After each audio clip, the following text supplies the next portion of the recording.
Hi అండి, నమస్తే, అస్సలం అయికం. మేమండి మీ కాకినాడ అత్తాకోడలు ఛానల్ నుంచి అండి. ఈరోజైతే మనము బొబ్బర్ల గారెలు చూపిస్తానండి. మీకు బొబ్బరి గారెలు చేసుకుంటున్నాము. మీరు కూడా ఎలా చేస్తారో చూద్దరు కానీ. అలాగే దీని కాంబినేషన్ మనం పల్లీల చట్నీ అండి, పల్లీ టమాటా చట్నీ అండి. ఈ రెండు కాంబినేషన్ చాలా బాగుంటుందండి. ఇవైతే రాయలసీమ స్టైల్లో బొబ్బర్ల గారెలండి. వాళ్ళైతే అలసందులని అంటారు, మనమైతే బొబ్బర్లని అంటాము. ఇప్పుడు ఈ మిక్సీ కొట్టుకుందాం అండి. ఈలోపు ముందుగా మనం టమాటా పచ్చడి రెడీ చేసుకుందాం, పల్లీల చట్నీ. ఇదిగోండి మా తోటలో కాసిన టమాటాలండి. చాలా చిన్న చిన్న కాయలు, అంత బాగా కాసినవి చూడండి, ఎర్రగాను. పైన మా మిద్దె తోట వేసుకున్నాం కదండి, అందులో కాసిన టమాటాలండి. ఇవి చాలా పుల్లగా కూడా ఉన్నాయండి.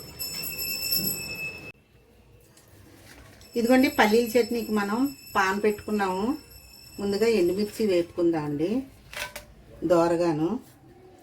అలాగే పల్లీలు కూడానండి ముందుగా వేయించి మేము స్టోర్ చేసుకుంటామండి. అప్పటికప్పుడు చట్నీ చేసేటప్పుడు పల్లీలు వేపుకొని అవి చెరుపుకొని చేసుకోవడం కొంచెం ఇబ్బంది అవుతుంది కదండి. మార్నింగ్ టైము పిల్లలు స్కూల్కి, అమ్మాయి ఆఫీస్కి వెళ్ళే టైం అని చెప్పి ముందుగానే మేము పల్లీలు వేపుకొని స్టోర్ చేసి పెట్టుకుంటామండి ఫ్రిడ్జ్లోని. అందుకే ఇప్పుడు మీకు పల్లీలు వేయించడం చూపించలేదండి. ఇగో పల్లీలు అయితే ఆల్రెడీ వేయించి పెట్టుకున్నామండి మేము.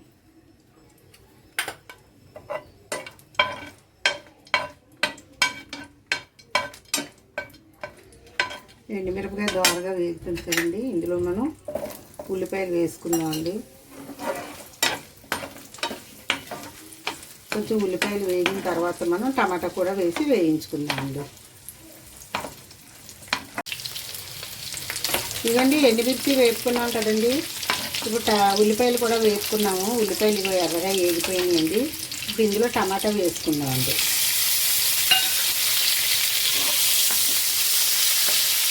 ఈ రెండు బాగా దగ్గరికి వేగిన తర్వాత మనం పల్లీలు వేసి పచ్చడి రెడీ చేసుకుందామండి చట్నీ. టమాటాలు అయితే తక్కువగా వేసామండి, ఎందుకంటే మా చెట్టు పండించిన టమాటాలు అండి చాలా పుల్లగా ఉన్నాయండి. అందుకే కొంచెం తక్కువగా వేసామండి దేశవాళీ టమాటా.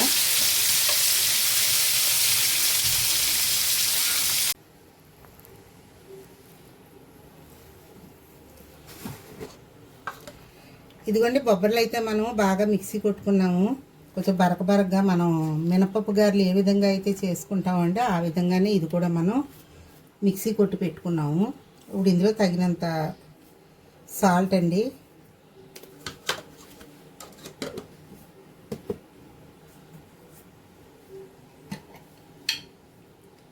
అలాగే కొద్దిగా పసుపు కూడా. పసుపు ఆప్షన్ అండి, కలర్గా రావాలి అని ఇలా ఉంటే పసుపు వేసుకోవచ్చండి, లేదు తెల్లగానే ఉండాలి అని ఇలా ఉంటే మీరు పసుపు వేసుకో అవసరం లేదండి. అలాగే కొత్తిమీర, ఇందులో కొంచెం పచ్చిమిర్చి మీరు కొంచెం ఎక్కువగా వేసుకోవాలండి. ఈ పచ్చిమిర్చి వల్ల బాగా టేస్ట్ వస్తుందండి. కొంతమంది అయితే పచ్చిమిర్చి కచ్చా దంచుకొని వేసుకుంటారండి. అలాగే ఉల్లిపాయ,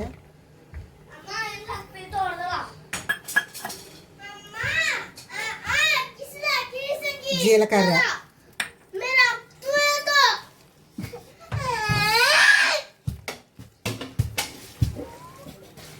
ఇవన్నీ బాగా కలుపుకుందాం.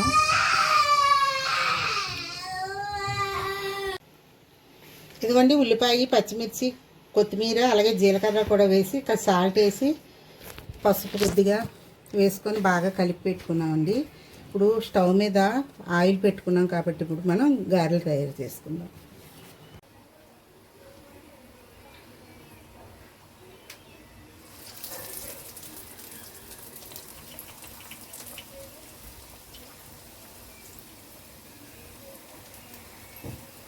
ఈ బొబ్బరి గారెలు చాలా టేస్ట్గా ఉంటాయండి, మీరు కూడా ట్రై చేయండి ఫ్రెండ్స్. అందరూ ఇష్టంగా తినేవి ఇవి. మన సైడ్ ఇవి చేసుకోవడం తక్కువగానండి. రాయలసీమ సైడ్ అయితే మన మినపప్పు కన్నా వీటితోనే ఎక్కువగా గారెలు రెడీ చేసుకుంటారండి వాళ్ళు.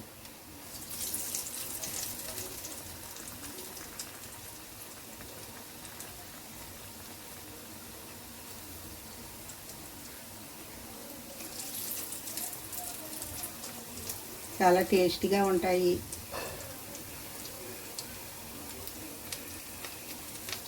అందరూ కూడా చాలా ఇష్టంగా తినేవి.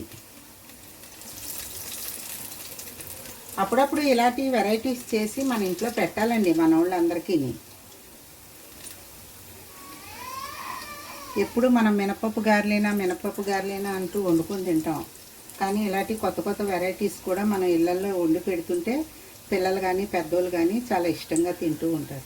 ఈ పిల్లలకి స్నాక్స్ కింద కూడా పెట్టొచ్చండి. ఉదయం బ్రేక్ఫాస్ట్ పెడతాం కదండి పిల్లలకి, బ్రేక్ఫాస్ట్ కింద కూడా పెట్టొచ్చండి. ఇవి టమాటా చట్నీ కానీ లేదా పల్లీల చట్నీ కానీ చేసుకొని వాటితో తింటే చాలా బాగుంటుందండి. ఈవినింగ్ స్నాక్స్ కింద కూడా చాలా బాగుంటాయండి ఇవి. మీరు కూడా ట్రై చేయండి ఫ్రెండ్స్. ట్రై చేసి కామెంట్ బాక్స్లో ఎలా ఉన్నాయో మాకు తెలియజేయండి. ఇదిగోండి అలసందల గారెలు అయితే రెడీ అయిపోయి, అయ్యో బొబ్బరి గారెలు అంటారు, రెడీ అయిపోయినాయి. అలాగే పల్లీల చట్నీ కూడా రెడీ అయ్యిందండి. ఈ రెండు కాంబినేషన్లోని అలసందల గారెలు తింటే చాలా టేస్టీగా ఉంటాయండి బొబ్బరి గారెలు. మీరు కూడా మీ ఇంట్లో ట్రై చేయండి ఫ్రెండ్స్. ఇవ్వండి మేము చేసే విధంగా మీరు కూడా ఈ బొబ్బరి గారెలు తయారు చేసుకోండి. చాలా టేస్టీగా ఉంటాయి, చాలా ఇష్టంగా కూడా అందరూ తింటారండి. మా వీడియో మీకు నచ్చినట్లయితే షేర్ చేయండి, సబ్స్క్రైబ్ చేయండి, లైక్ చేయండి ఫ్రెండ్స్. అలాగే ఎవరైనా కొత్త వాళ్ళు ఉంటే చూస్తున్నట్టయితే వాళ్ళు కూడా మా వీడియోని సబ్స్క్రైబ్ చేసి షేర్ చేయండి, లైక్ చేయండి ఫ్రెండ్స్. ఓకే ఫ్రెండ్స్, బాయ్ అండి.